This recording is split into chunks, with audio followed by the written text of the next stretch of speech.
Some people come out and say, Lord, I want to break the family yoke in my family.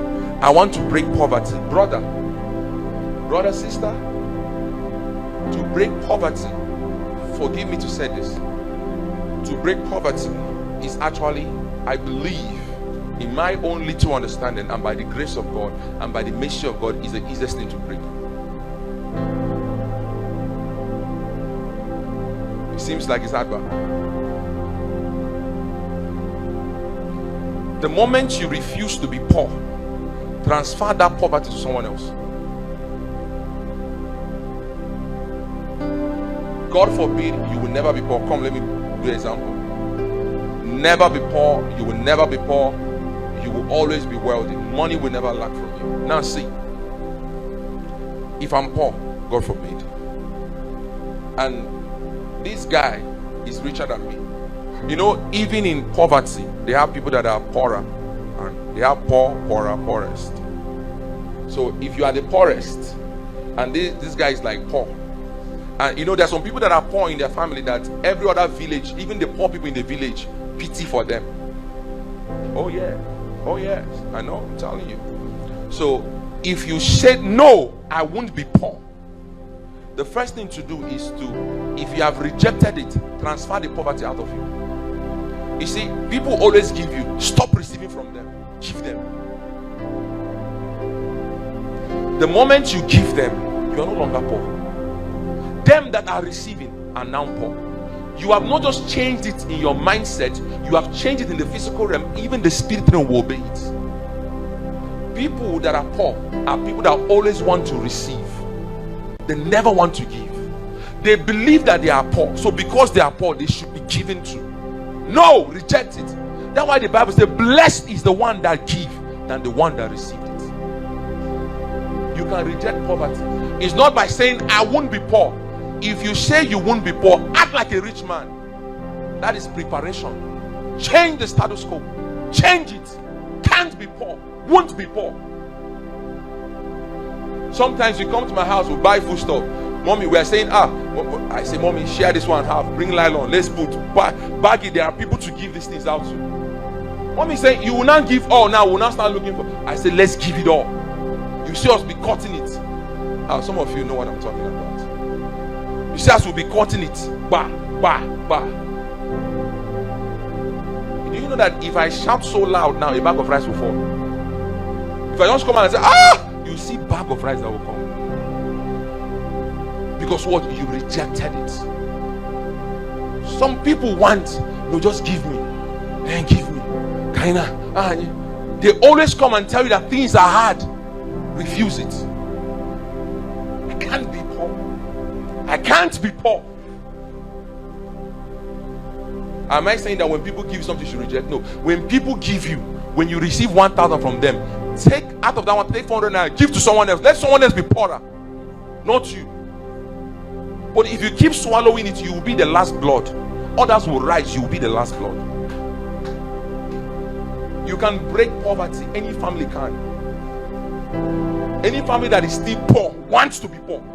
If there is no cause in the family, that person chooses to be poor. I'm telling you, they want to be poor. And my bag is a simple thing. Now they make and look like it is hard to break out of it. You change them. Do you know why the rich are always rich? They never stop giving. A rich man will just come now and send 10 persons to school. You know that is business. If the 10 of them became great, do you think they'll forget that man? Out of the 10, 2 will remember him. I was hearing the story of the woman that called, she was having meeting in Lagos. I don't know if most of people have heard the story.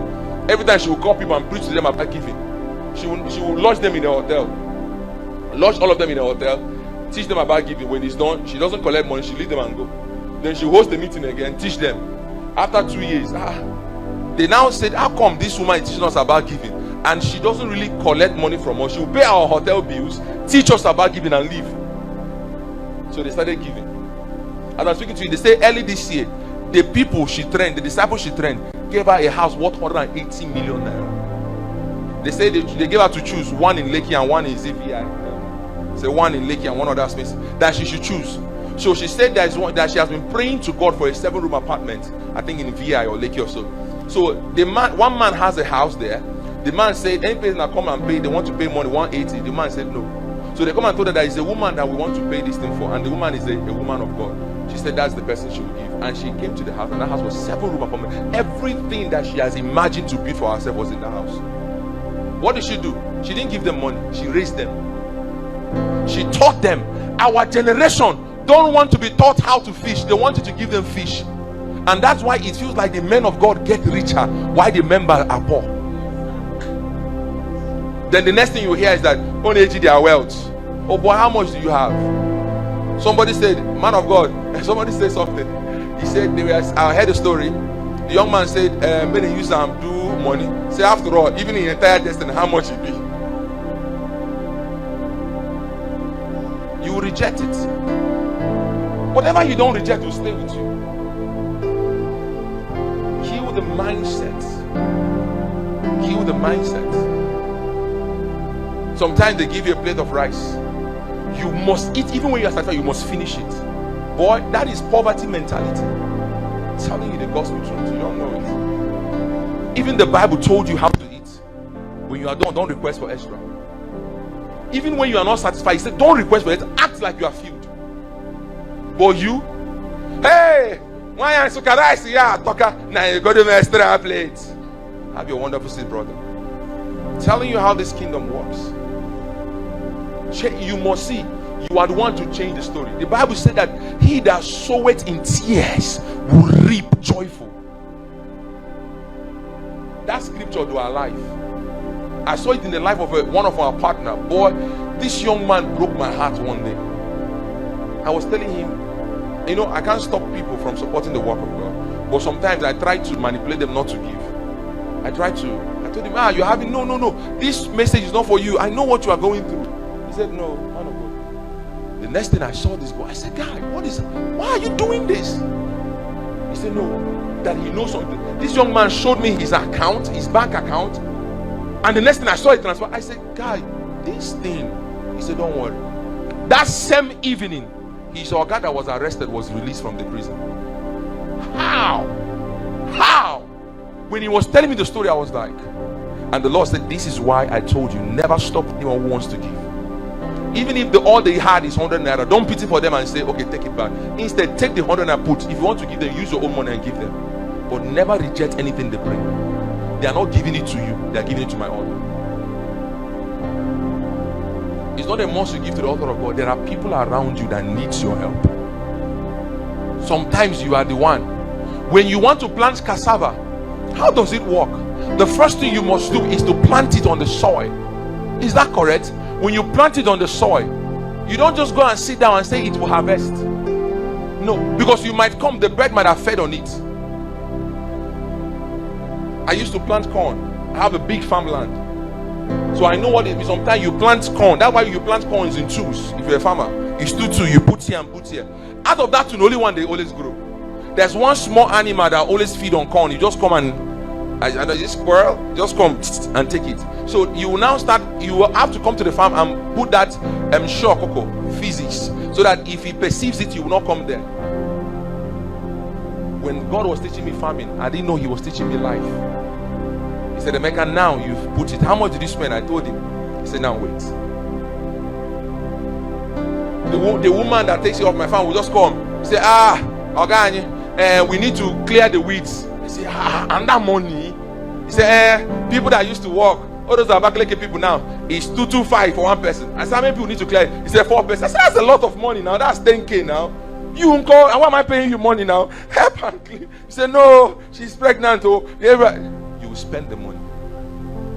If you want that corn to do well, you will clear the weed, or else the weed will eat from the nutrient of that corn. That is the waiting. So while you are waiting, you're not sitting down living a sinful life. You're not sitting down gossiping. You are waiting. Every time you come to check, Father, remember, we talked about a deal. That is weeding.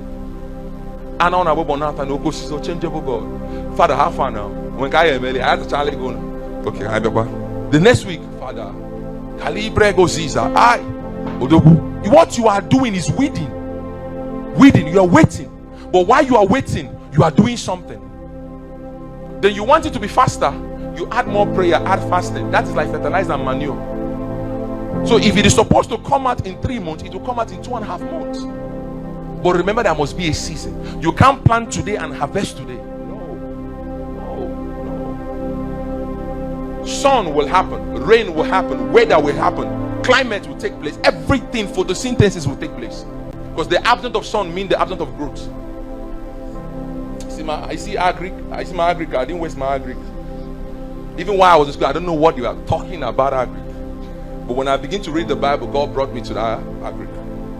Students, don't dodge from any class. If you don't meet it now, you meet it in future when God is calling you.